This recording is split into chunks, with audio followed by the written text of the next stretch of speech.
मौसम विज्ञान विभाग ने बताया कि अक्टूबर के 11 से 13 के बीच मानसून पूरी तरह से विदा हो जाएगा। राज्य में बारिश बंद हो चुकी है। आकाश वैसे साफ रहेगा और अधिकतम तापमान 29 से 34 के बीच रहेगा। त्योहारों की तैयारियों में यह खबर महत्वपूर्ण है। झारखंड सरकार जल्द मैया बलवान योजना शुरू करने की तैयारी में है। यह मुख्यमंत्री मैया सम्मान योजना लेने वाली महिलाओं को स्वरोजगार और उद्यमशीलता के अवसर देने की दिशा में है। योजना 15 नवंबर को राज्य स्थापना दिवस पर लॉन्च की जा सकती है। केंद्र की नई योजना पीएम धन धान्य कृषि योजना के अंतर्गत झारखंड के सिमडेगा व पश्चिम सिंहभूम जिलों को चुना गया है। इस योजना के तहत खेती में विविधीकरण, सिंचाई सुधार, भंडारण सुविधाएं और किसान क्रेडिट को बढ़ावा दिया जाएगा। जामशेदपुर स्थित घाटशिला उपचुनाव में सत्ताधारी दल और विपक्ष के बीच गहमागहमी बढ़ रही है। बीजेपी अध्यक्ष मारांडी ने इस सीट को राजनीतिक दलालों से बचाने का आह्वान किया है।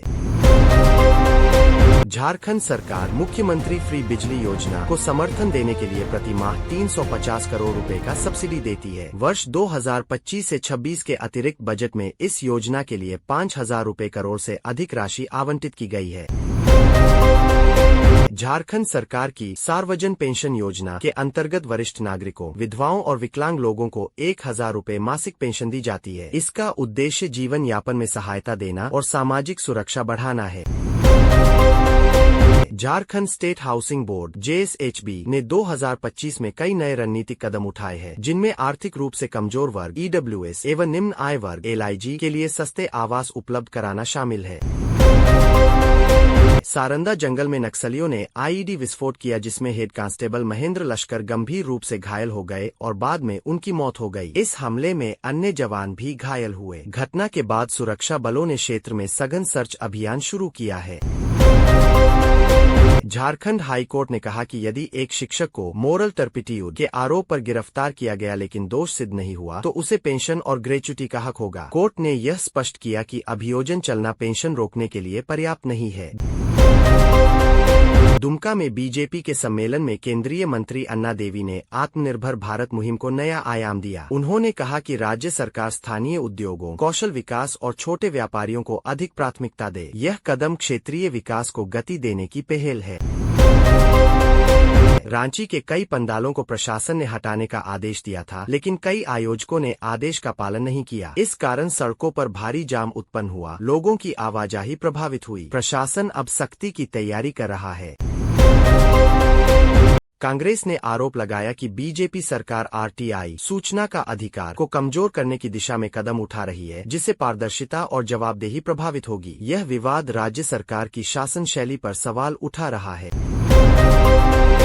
ऑपरेशन साइबर शील्ड अभियान में झारखंड और छत्तीसगढ़ से 11 लोगों को गिरफ्तार किया गया। उन्होंने फेसबुक और इंस्टाग्राम पर फर्जी ID बनाकर विवाह इंटरेस्ट दिखाकर लोगों को धोखा दिया। इस गिरोह ने कई लाखों रुपए का ट्रांसफर कराया।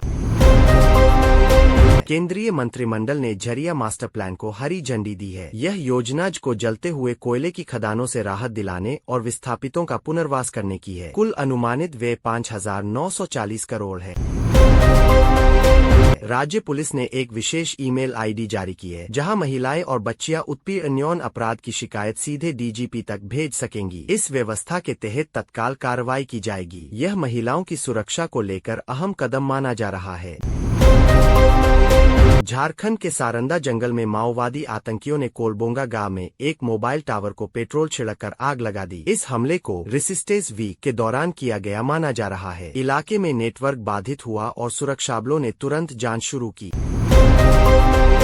मौसम विभाग ने कहा है कि 11-13 अक्टूबर के बीच झारखंड में मानसून पूरी तरह पीछे हट जाएगा। राज्य के अधिकांश हिस्सों में बारिश बंद हो चुकी है। सूर्य की किरणें बढ़ेंगी। तापमान 2-3 डिग्री बढ़ने का अनुमान है। मुख्यमंत्री हेमंत सोरेन ने राज्य सरकार द्वारा एक मुफ्त स्कूल खोलने की योजना बनाई है, जो पुलिस कर्मियों के शहीद बच्चों को उच्च गुणवत्ता की शिक्षा मुफ्त देगा। इसे रांची के धुरवा में जगर कैंपस में स्थापित किया जाएगा। वन विभाग के अनुसार झारखंड में जल्द ही 2 नए चिड़ियाघर और 1 टाइगर सफारी शुरू की जाएगी। इस पहल से वन्य जीवन संरक्षण और पर्यटन को बढ़ावा मिलेगा। केंद्र ने झारखंड को निर्देश दिया है कि वह 10 खनिज ब्लॉकों की नीलामी करे, नहीं तो केंद्र खुद इसे आगे बढ़ाएगा। इनमें एक सोना संबंधी खनन ब्लॉक शामिल है। राज्य सरकार को सूचना दी गई है। सुप्रीम कोर्ट ने झारखंड सरकार को आदेश दिया कि वह सारंदा के 314.86 वर्ग किमी क्षेत्र को वन्य अभयारण्य के रूप में घोषित करे, जिससे बायोडायवर्सिटी और जंगल संरक्षण को बढ़ावा मिलेगा। झारखंड पुलिस ने नई व्यवस्था लागू की है, जहां महिलाएं एवं बच्चियां यौन उत्पीड़न संबंधित शिकायतें सीधे डीजीपी के पास ईमेल द्वारा भेज सकती है। शिकायतों पर त्वरित कार्रवाई की बात कही गई है। 23 झारखंड की मत्स्य उत्पादन महत्वाकांक्षा। झारखंड सरकार ने अगले 5 वर्षों में राज्य को देश का शीर्ष मत्स्य उत्पादक बनाने का लक्ष्य रखा है। 10 लाख मीट्रिक टन उत्पादन का लक्ष्य निर्धारित किया गया। केंद्र ने झरिया मास्टर प्लान को 5,940 करोड़ रुपए की मंजूरी दी है। इस योजना के अंतर्गत 100 वर्ष पुरानी आग बुझाने और ज्वालामुखी खनन क्षेत्रों में पुनर्वास का काम किया जाएगा। झारखंड हाई कोर्ट ने फैसला सुनाया है कि मोरल टर्पिट्यूड के आधार पर बर्खास्त किए गए शिक्षक को यदि दोष सिद्ध न हो तो पेंशन और ग्रेच्युटी देने का अधिकार है। यह सरकारी कर्मचारियों के हक का रक्षा कदम है।